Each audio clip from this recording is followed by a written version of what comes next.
Hello. Hello, sir. Good evening. Hi, good evening. Am I audible, visible, all Yeah, clear? you're audible. You're visible very clearly.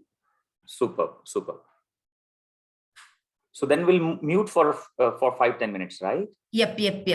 Sure. Thank We'll you. start exactly at 5:30. Sure. Okay.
Good evening, all. I think we could wait for 2 to 3 more minutes before we commence our CPE.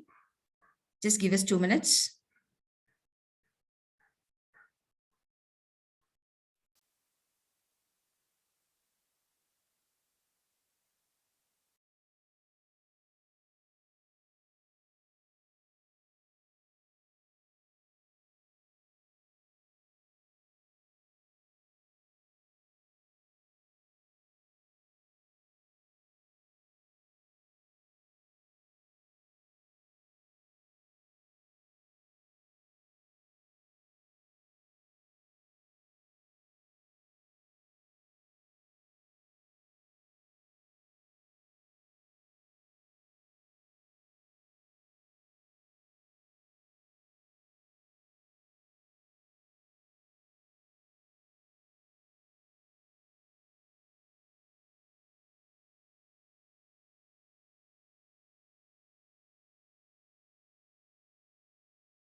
Okay, I think it is time we start off.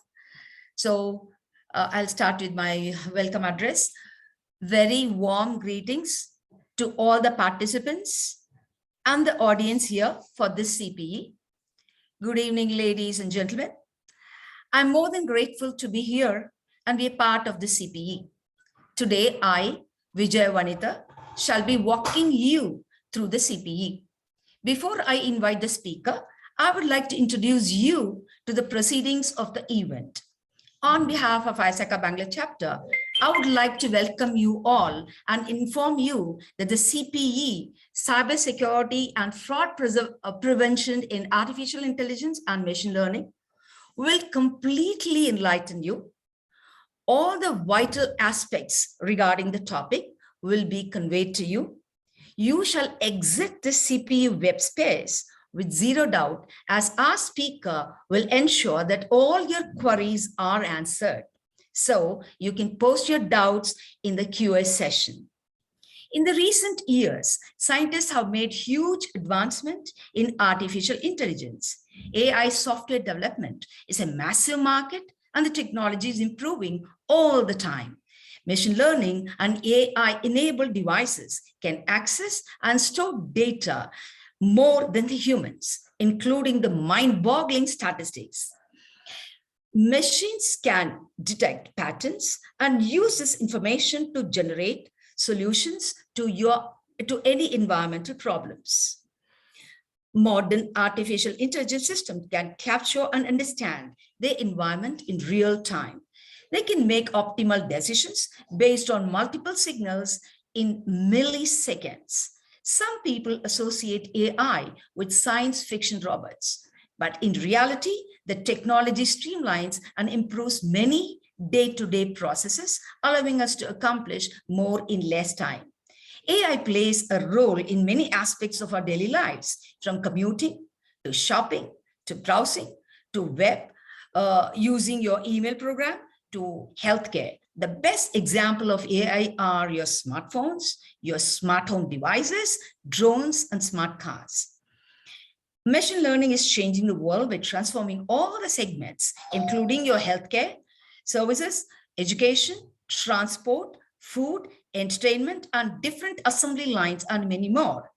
AI makes people's lives more efficient, powering many programs and services that help them do everyday things.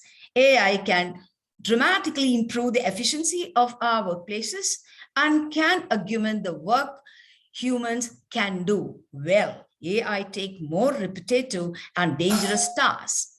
It frees up the human workforce to do work where we are better equipped for, like tasks like creativity and empathy, among others.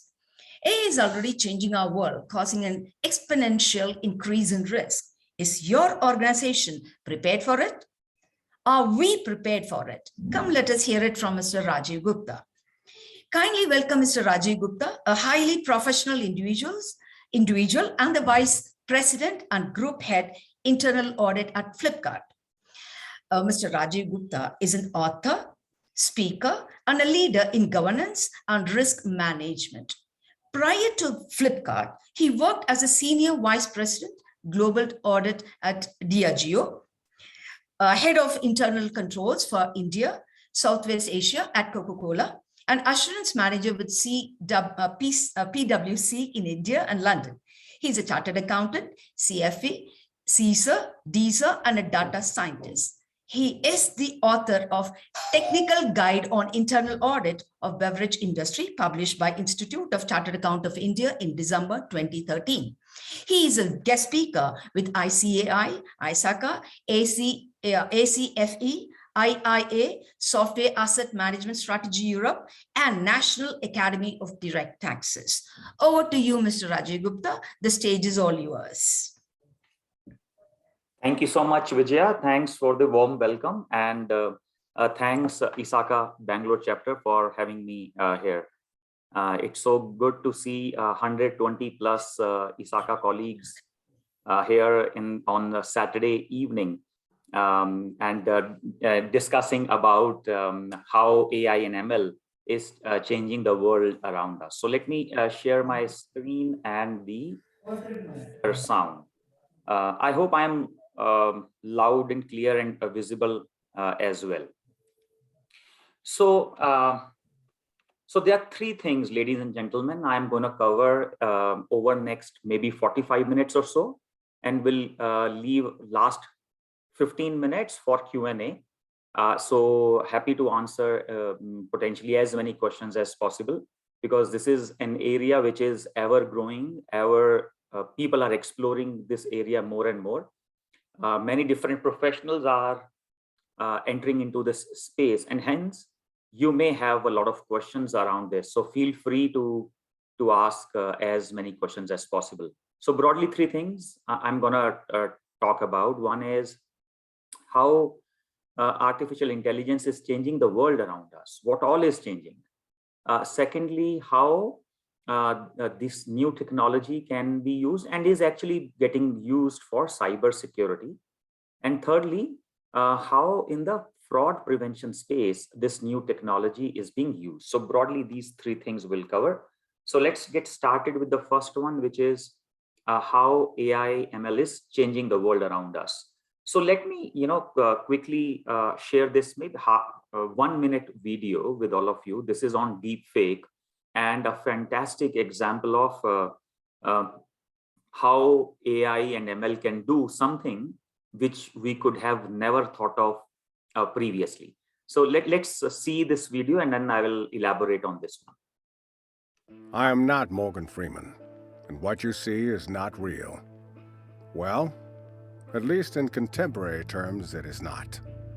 What if I were to tell you that I am not even a human being?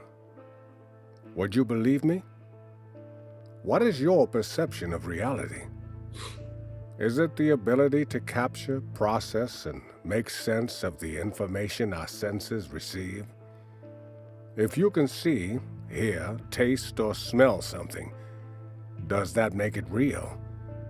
Or is it simply the ability to feel? I would like to welcome you to the era of synthetic reality. Now, what do you see?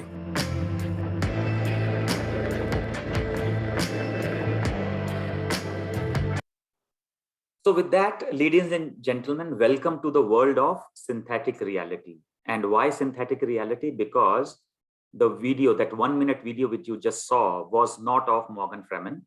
It was actually a video made with the deep fake. And what you are seeing now on your screen is the production process of that video. So the gentleman on the bottom of the screen is the one who actually made the recording. He's the one who actually did the lip sync, and then all the previous videos and photos of Morgan Freeman which are available were fed into this tool to actually create an artificial video which made all of us feel that the previous video was of Morgan Freeman. So let's quickly see how this video was actually made. I am not Morgan Freeman, and what you see is not real. Well, at least in contemporary terms, it is not. What if I were to tell you that I am not even a human being? Would you believe me? What is your perception of reality? Is it the ability to capture, process, and make sense of the information our senses receive? If you can see, hear, taste, or smell something, does that make it real? Or is it simply the ability to feel? I would like to welcome you to the era of synthetic reality. Now, what do you see?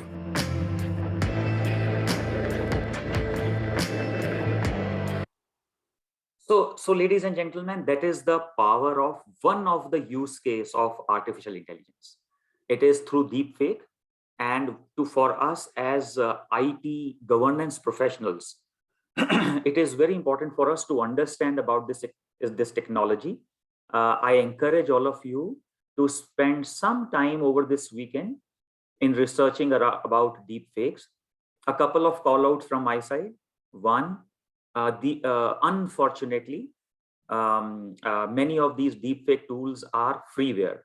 These are open source, and hence there is no monetary investment required for any bad player to misuse this technology. And I'm sure all of you understand how this technology, this power of AI can be misused as well.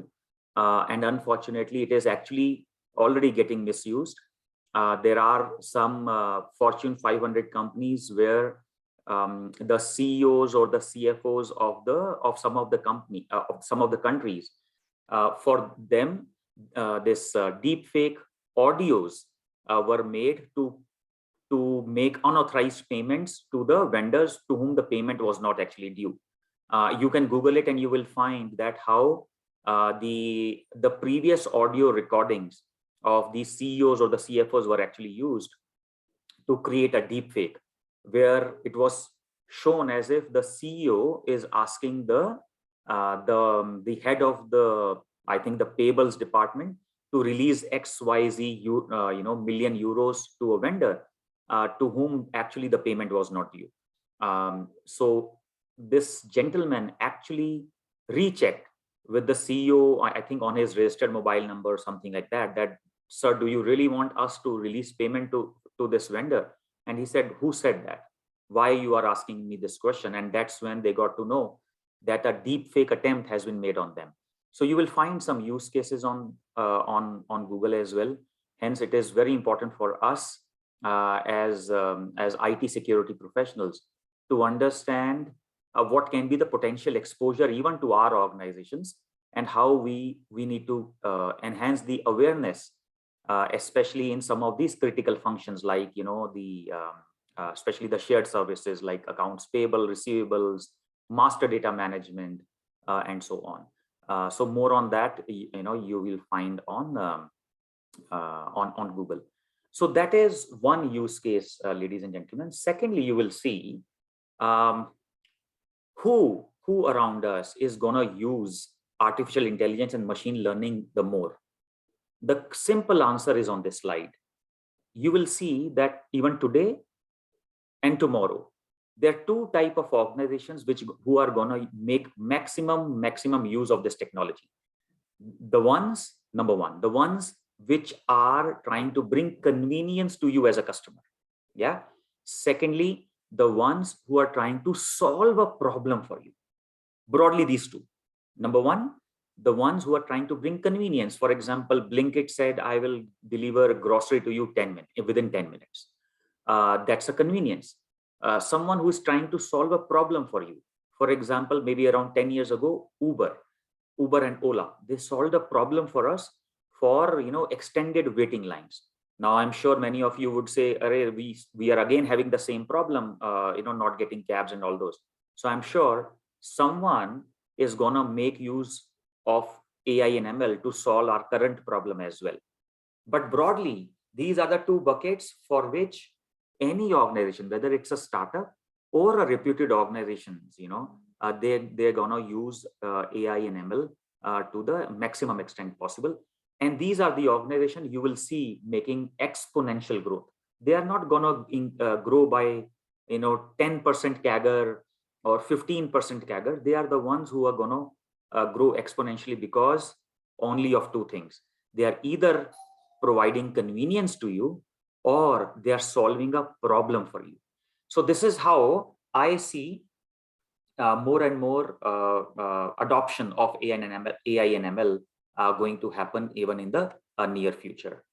Another fantastic use of machine learning, of the latest technology, which is blockchain, is going to happen, and that is going to exponentially explode in the form of metaverse and the adoption of a blockchain. Now, some of you may not like discussing about blockchain or bitcoins or ethereums of the world and so on, but whether we like it or not, world around us, ladies and gentlemen, is changing. And the names of the organization you see on the screen are just an example. This is not an exhaustive list. I just picked the name of those organizations I thought most of you would be either aware of, or we may even be working in some of these organizations. So these are the ones who have either invested or are investing in the blockchain technology. One of the latest examples, guys, is McDonald's, which has bought a piece of land in one of the metaverse, so that those people who are either living in metaverse or playing in metaverse, they can place order from the metaverse, order of burger, McDonald's burger, from within the metaverse itself, and it will get delivered physically to the place where that human being is actually sitting. So for example, I'm sitting right now in Bangalore, and suppose I am working today in a metaverse. Now I am feeling hungry in reality. So instead of coming out of the metaverse and ordering McDonald's burger through, say, Zomato or Swiggy, from within the metaverse itself, I will find a McDonald's store. I will place the order there itself, and they will have my data, which will say that physically Rajiv right now is sitting in Bangalore in this particular apartment. So from the virtual world, order placed in virtual world, but the physical delivery will happen in the real world. That is a type of use case, one of the recent use case, which, for example, McDonald's is working on. And right now the markets are down, whether it is stock market, whether it is this crypto market. But this down, I mean, it's like this is cyclical. So today the markets are down, tomorrow they will bounce back again. So once they bounce back again, the adoption of metaverse will explode and it's going to pick up exponential. That's my opinion. That's my view. You all have full freedom to have a different point of view, but I very strongly feel that the future of blockchain and metaverse is very strong, and all these organizations also feel that way. And why I'm talking about that in this session, because either today or tomorrow, either you are working for these organizations today or you may like to work for them tomorrow. I feel if you learn about these technologies today, you will have an edge to actually get premium, premium in terms of salaries if you work for any of these organizations, because these technologies are still emerging. These are still new.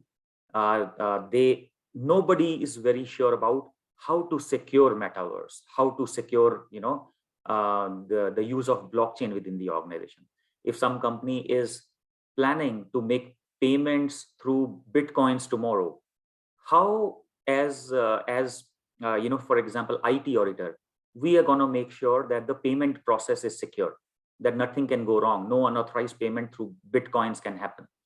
So there is no checklist which is available as of now to secure all these environments.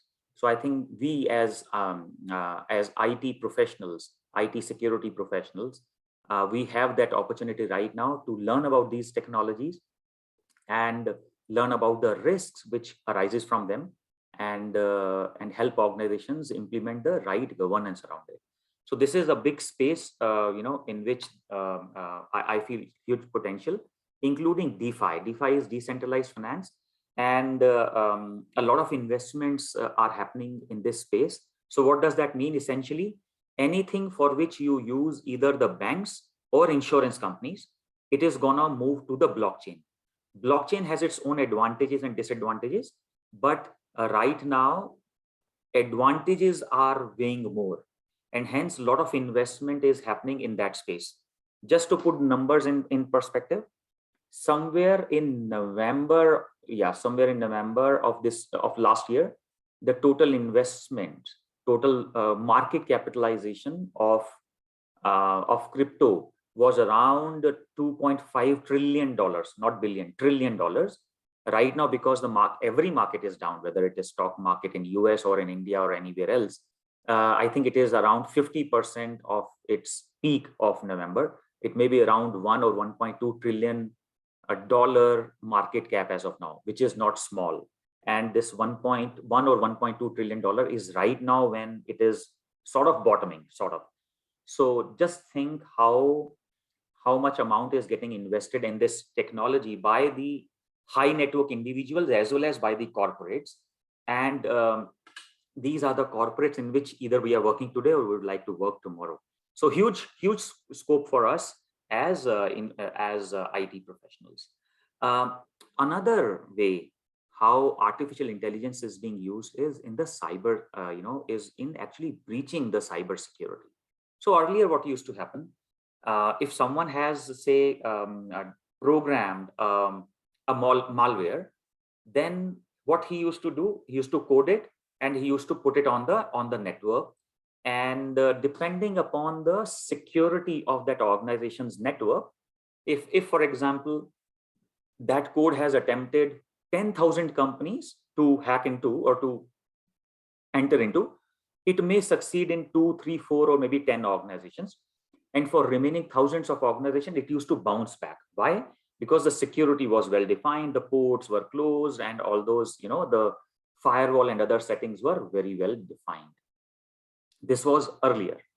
Now these, the hackers, they have become smarter. They said how we will use AI and ML in ransomware attacks. So how now they are designing it? They're putting the machine learning code into it. So what it does, ladies and gentlemen, when it is out on the network, it goes to organization one. It finds that it is failing. It is not going inside. It doesn't bounce back. It waits to learn from other attacks, attack on organization 2, attack on organization 3, and so on. And it finds that, okay, if this one particular aspect is closed, if one particular security is tied, how my brothers and sisters are able to enter into another organization? Oh, they entered into through say port number X. So let me try that. If it again fails, it doesn't bounce back. It waits. It learns from other successful attacks. And then it says, okay, let me try that here in this particular organization. So what happens that way, the probability of successful attack, it increases exponentially. And that is how these hackers, they are using this machine learning algorithms in the cybersecurity space. So that's a big risk. And that is why I will talk about that in next few minutes. That is how many organizations, they are also using AI and ML to counter these type of attacks. So just think about it. Few years ago, we were not using neither for attack nor for defense. Now, both for attack as well as for defense, AI and ML is being used. Who programs it better wins the game. Yeah. So that's how today's game is. Yeah. So how AI and ML can be used to enhance cybersecurity. Before I talk about that quickly, just in case, if you don't know, right now, a lot of work is happening on the Web 3.0. Currently, what all of us or most of us are using is Web 2.0. Web 2.0 means the internet where the exchange of data is happening through the big organizations, right? So for example, whether it is Facebook, Twitter, Insta, LinkedIn, and all those.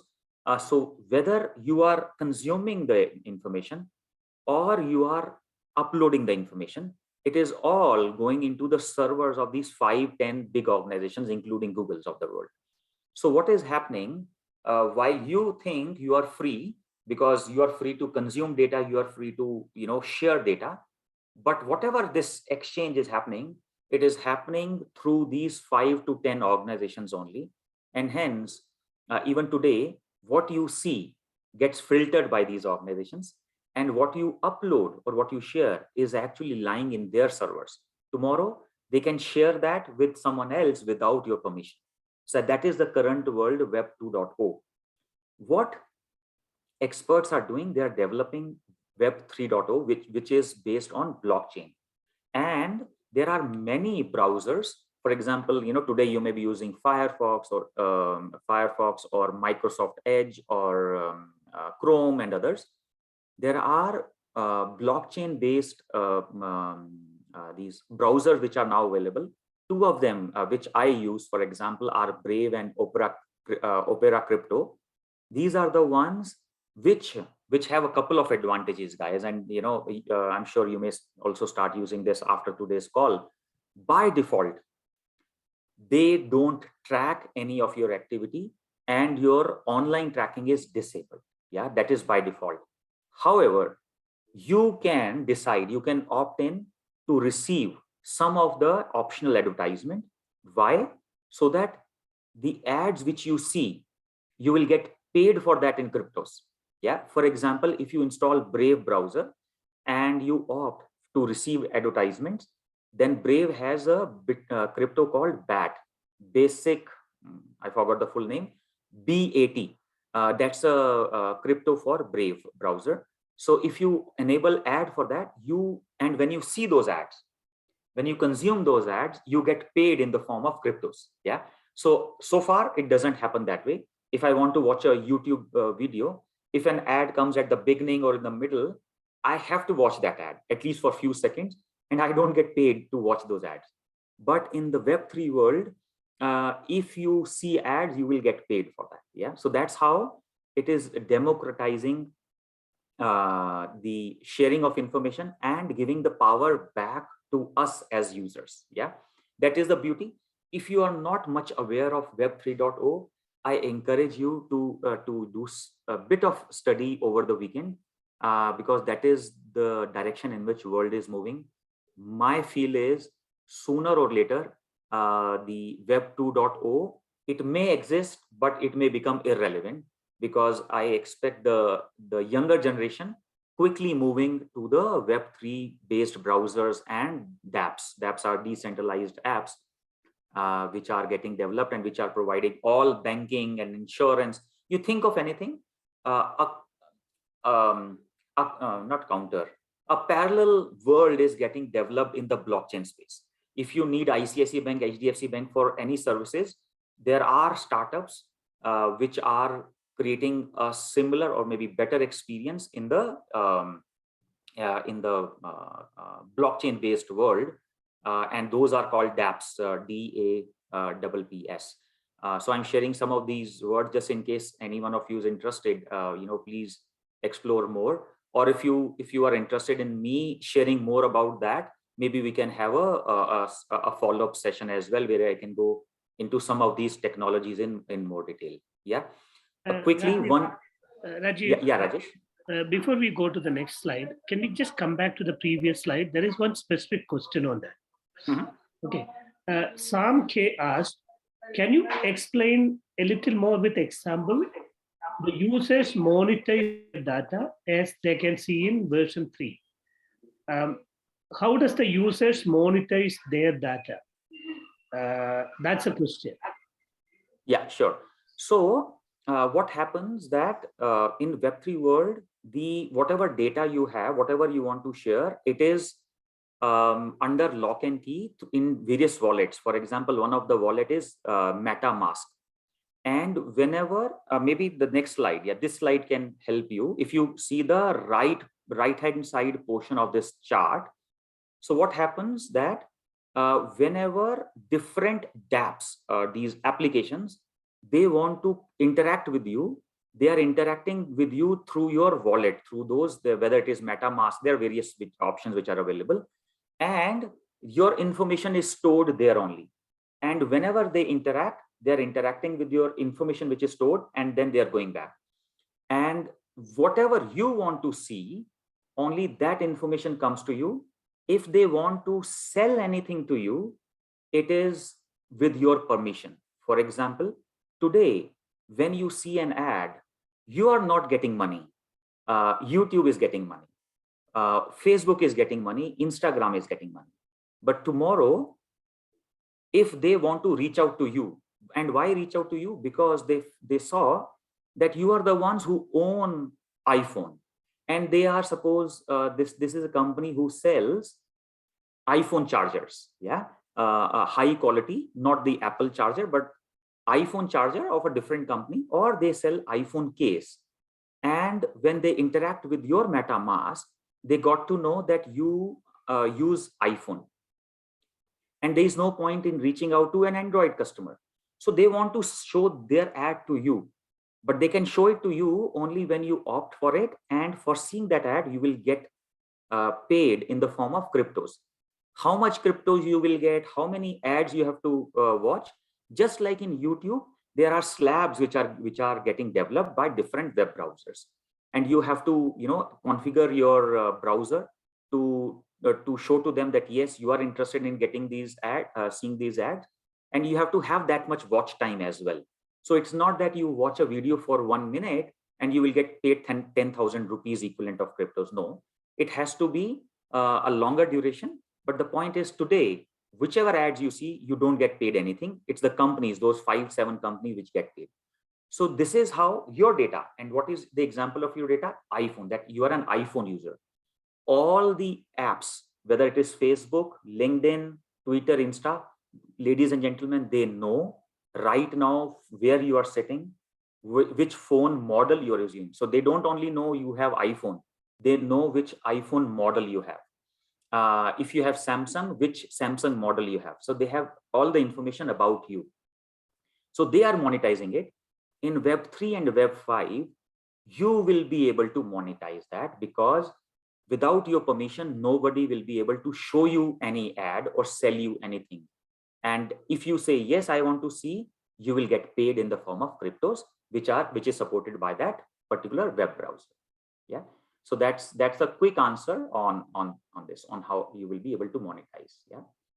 Quickly on the Web5, I'm not going in deeper, but Web5 is something you will hear more and more in the coming future, because Jack Dorsey of Twitter, he's the one who says that even Web3 will fail. Web3 anyways is into the development stage right now. Very few limited adoption has happened. What he feels, that just like these 5-7 companies, Google, Facebook, and all those, they are owning Web 2 right now. Web 3 will be owned by venture capitalists, the ones who do this seed funding in the startups. So he said, today we are talking about these 5-7 companies. Tomorrow we'll talk about, in Web 3, we'll talk about some other 5-7 companies. So what he's doing, he's claiming that I'm building a real decentralized dApps. So he's calling it Web 5. So tomorrow there's going to there's going to be a fight between Web 3 and Web 5. Exactly what will happen after 1 or 2 years, we all will see. But going forward, you will start hearing about both Web 3 and Web 5. Hence, I quickly wanted to talk about that. Yeah, AI, ML, and cybersecurity. So even in event analysis, companies are now using AI and ML algorithms. Why? Because so many thousands of logs of events are getting created every minute that humanly it is not possible for any of our IT security professional to read all those logs and identify any potential breach. So just like hackers, they are using AI and ML in the ransomware attacks and other attacks, organizations are also now using machine learning to connect the dots. That if this particular spike happened in this server, followed by this particular spike in my network usage, followed by this particular event in that space. So that's how they are learning that if these type of events are happening, then there is a potential risk of a network attack or a ransomware attack. So that's how organizations are incorporating machine learning algorithm in their event analysis and ensuring that the breach related risk, they are remediated or they are prevented on the go itself. So many organizations are now moving into that direction. Now coming to the last segment, ladies and gentlemen, let me see how I'm doing on time.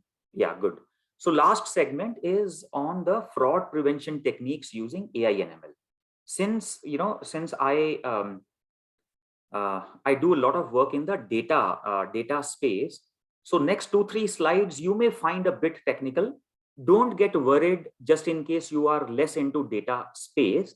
Don't get worried in case you find the theory useful, then you make note of that point and then you can go deeper into it. But right now, in next maybe 10 odd minutes, I wanted to share some of the data science related aspects which are being used in the fraud prevention using the machine learning. So for machine learning and for fraud prevention, ladies and gentlemen, we use data mining. And what data mining helps us do, it helps us discover patterns. Yeah, it helps us discover patterns in the data. And we broadly use 2 types of analytic tools. One is for predicting that what may go wrong. Yeah, and second is to describe what has actually happened. You may say, Rajiv, why we even think about descriptive? We should always be talking about predictive. Yes, absolutely right. We should be always talking about predictive.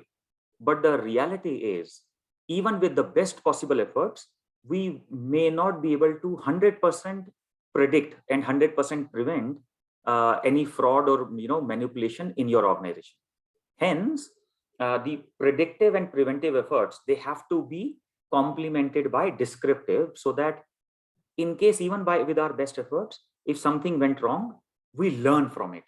And to learn from it, we need to understand how someone misused our company processes, our company tools to actually did fraud in our organization. So that's how any organization uses both descriptive analytics and predictive analytics in detecting and preventing fraud. They both go hand in hand.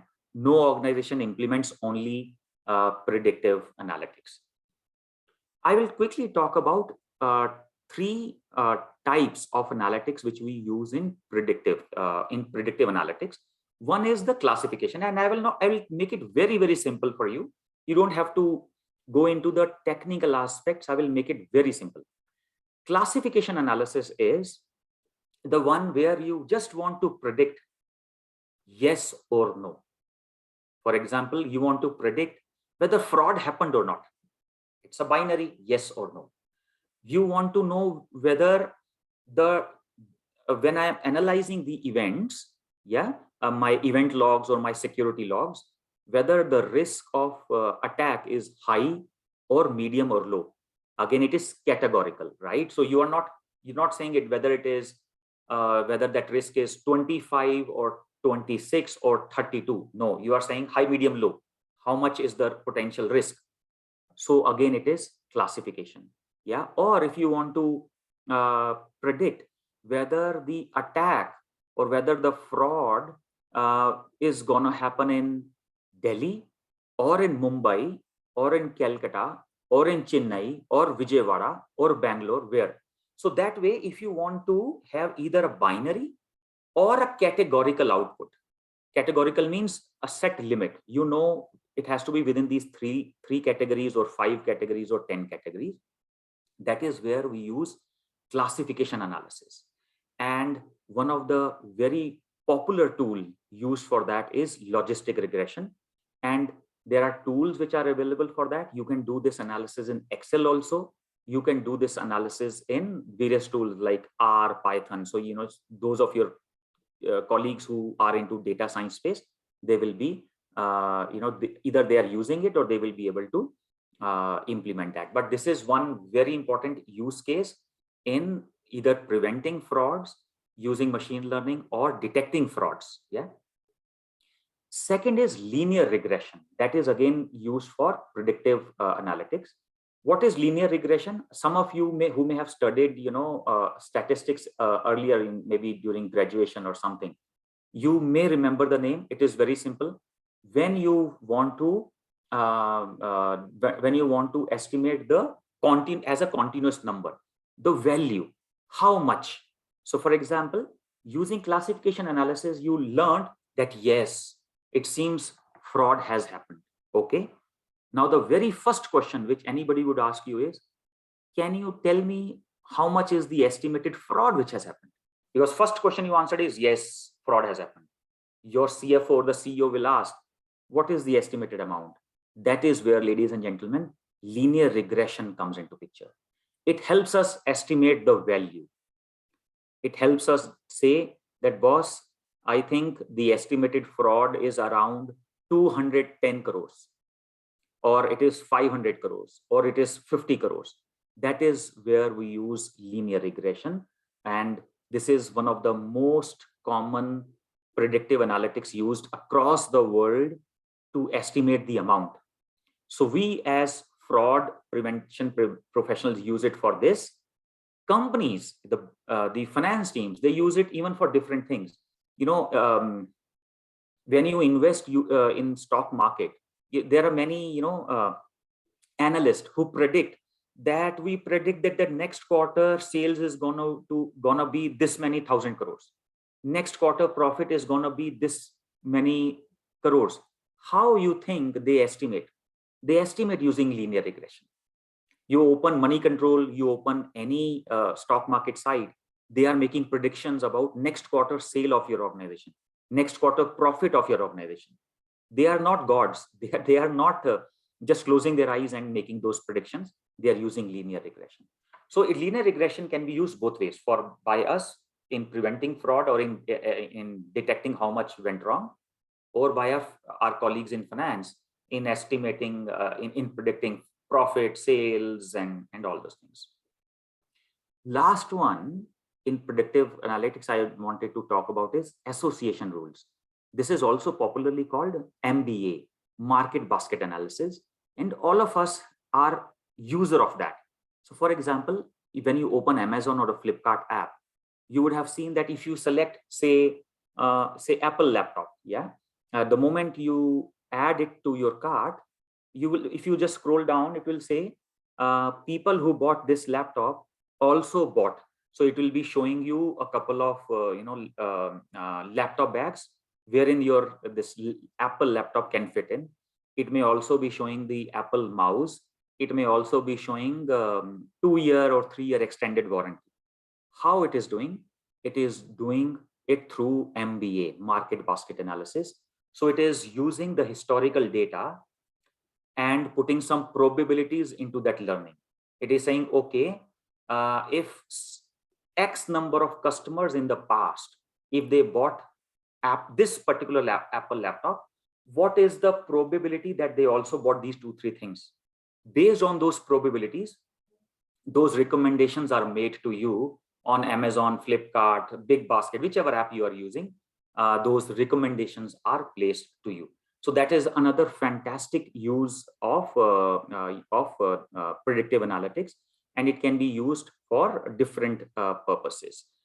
Quickly, guys, one example I have prepared for you. Now, don't go into these numbers and technical aspect. Quickly, 2-3 things which we have to see. Forget about this particular data. Just think about any data which you may have received while doing audit of your company. Say you are using audit, you're doing audit of vendor invoices. Yeah. So you got 1 year data of vendor invoices of your organization, and you want to know which is that among 20-30 different columns which are available in that data, which is that column where you feel which is more important for that particular data set, which is that column which really drives the value of the invoice value which your vendor is submitting. So this linear regression, it can be done very easily in Excel, very, very easily. It helps you understand that data. And I encourage any one of you who's into data analysis space, I encourage you to start doing linear regression. It's very easy and it gives you a lot of insight. So quick insight, which is coming from this, this particular chart. I did this linear regression in Excel, and it gives me a table, 2 tables. If you see the top left table, you just see the third middle item in there, which is adjusted R square. Simple meaning, when it says 0.32, it means 32% of my data is getting explained by this particular table. So it means it talk about the explainability of the output. So lower this adjusted R square, it is not good for us. So it has to be higher. So actually you have to say higher the adjusted R square, better it is for our machine learning algorithm. Yeah. So it is only at 32%. It means it's not great. What does that mean? It means I should have added some more columns into my data. You remember, if your organization is on SAP, in that if you're downloading a table, say if it has 50 columns, you may decide, oh, 50 columns who will study, let me download only these 10 columns. So if you download 10 columns and you run linear regression, and if the adjusted R square is only 0.32, what it is saying that you have missed many more relevant columns. So you have to add more columns. And as you add more columns, the machine learning tells you whether those columns are relevant or not. Now, second and the last part, which is relevant for us, is in the bottom table, you see the p-value. Yeah. What is the technical aspect of p-value is a separate topic. But please remember, as long as p-value is lower than 0.005, no, 0.05, yeah, then it means that particular column is relevant for us. Forget about the technical aspect of it, why I'm saying 0.05. If you are interested, you will find the theory behind it. But right now, that's how it is used in the real world. So if you see the 2 green boxes which I have done, these are lower than 0.05. Why I'm saying? Because first one is 9.4 something, but it is e minus 0.6, which means e to the power minus 0.6. Hence, it is lower than 0.05. So what does that mean? This particular column, the column name is print. It is relevant for this particular data. Similarly, the search, column name search, is relevant for this particular data because the p-value is 0.01. 0.01 is lower than 0.05. And what does that mean? All other columns which I have marked in yellow, they are not relevant. Even if I remove those columns from my data set, it will not create any problem for me. So instead of analyzing so many columns, if I focus only on 2 columns, print and search in this data set, my job will be done. So that is how the forensic professionals, they make sure that they are focusing on the right data on the right column in finding what went wrong, who created the problem, who manipulated the system. So this is one very simple example. Broadly, 2 things you have to see. One is adjusted R square. Second is p-value, and the p-value has to be lower than 0.05. Yeah. A more technical aspect, in case any one of you interested, you can check. So I will not go into the descriptive clustering and all this part, because I want to leave some time for Q&A as well. So broadly, ladies and gentlemen, that's what I wanted to share with all of you. Happy to stop my screen share and pick up questions you may have.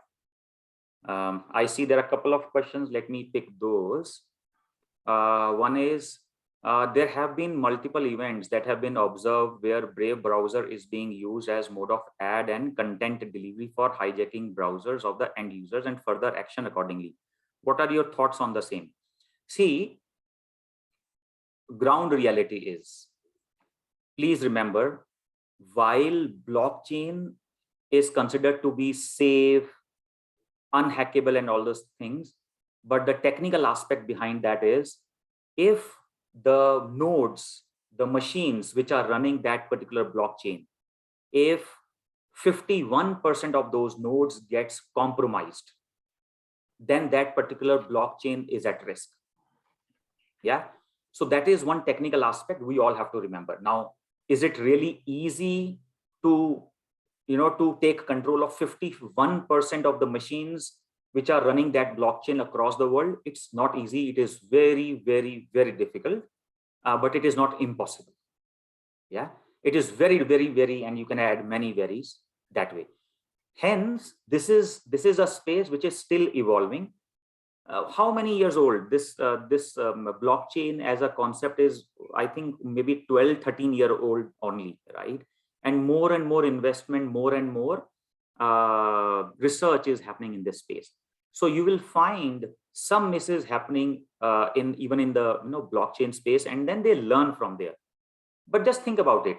We all have been using, for example, you say Microsoft and other apps for maybe 20, 30 years. Even today, almost every day, we get hot fixes. We get patches. Why? Why they are still fixing even after 20 years? 2 reasons. One, there are many things which they didn't foresee that time, and now they learned, they are fixing it. Secondly, the world is changing. As more and more bad elements are coming in, these companies are also learning that, oh, this is the way to override control, so let me fix it. Same thing you will find even in the blockchain world as well. But what it is trying to do, please understand, it is trying to democratize the world, yeah, in different manner.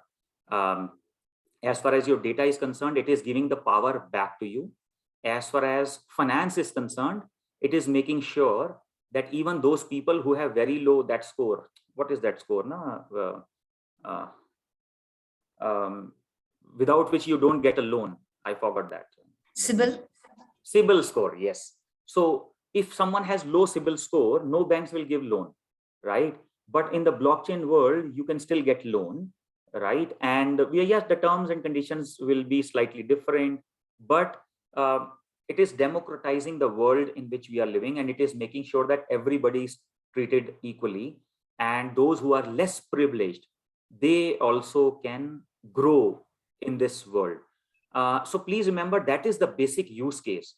The basic use case of blockchain is not that we are more secure than the bank of this world. So that is not the primary objective of this technology. Yeah, so that was my answer on first question. Maybe Rajiv and I can read it for the team, and you can answer to that. Okay, thank you. The second question, and before going to this particular one, I'll just pick up from the other chat. Yeah. Okay, can you please a little more elaborate between Web 3 and Web 5? Is it something which you can look at it? Technically, both are gonna be same. That's my, because Web 5 is something which is still at the ideation stage. Technically, both are going to be same. What Dorsey is saying, that Web 3 is controlled by a limited number of VC funds. So he's saying tomorrow these VC funds will become Googles and the Facebooks of the world, right? So just like today, Facebook and Google, they are owning your data and then they can use it the way they want. Tomorrow, these VC backed Web3, it can also do hanky panky, yeah, something which today they are not saying what they are going to do. So what he's saying, that in Web 5, the control will not be with any limited number of VCs. It will be purely democratized. That is the only difference he's talking about. Second minor difference is he's building Web 5 on Bitcoin, whereas Web 3 I think is Ethereum based. Yeah, Ethereum or maybe something else. But nobody thought of building it on Bitcoin. Earlier it was claimed to be very slow, but they are fixing it and they're increasing the speed of Bitcoin. So he's building it on Bitcoin. But that's on the technical side. Otherwise, both are going to be very similar for us as customers. Okay, another, it's a generic question. It's based on data privacy regulations. Don't you think this is oxymoron, something technical word? When we install any application in our device, they ask for permission. If we don't give permission, they won't be able to use that application. So the same way in Web 5, if you don't permit, possibly won't be able to target services. What is your thought on this? That is the current challenge, and that is why Web 3 and Web 5 are being developed, right? See, we have no option currently, yeah, as far as Web 2 is concerned.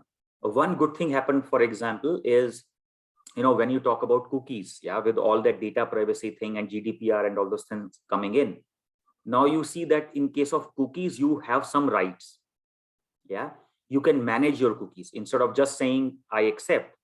You can decide what all cookies you want to have, enable on your browser or not. So to that extent, some breakthrough has happened, but still all those tracking things, they can still happen. And there are many of us who still enable those cookies. We say, okay, accept and all those things. So that way, I think this iOS is still better, where a lot of those things get blocked even at iPhone and the iPad and your laptops. But in other other than iOS, I think still the data privacy is a big concern. Okay, Rajiv, we are left with the 2 minutes. There is 2 more questions. Can I ask? Or yeah, please. Yeah, please. Okay, this is from R. Rao. Considering the rapid changes in technological development using AI/ML, how do we extrapolate the situation in the next 6 months? See, next 6 months, fortunately, unfortunately, I'm not seeing new significant technologies or developments happening. That's my view, because right now every technology company is getting beaten up more than the standard companies. Yeah, standard means FMCG and other brick and mortar type companies. If you see in US market and in Indian market or anywhere around the world, they are beaten up to 75%. Yeah. So if any technology company was trading at say $100, say 3-4 months back, they may be in the range of $25 to $40 right now. So none of them would be interested in coming up with something new as of now. The technologies which are currently there, my feeling is they're gonna make them much more adoptable. So that is something which is gonna happen in next 6 months or so. I am not hearing anything else, but Web3 adoption is gonna increase.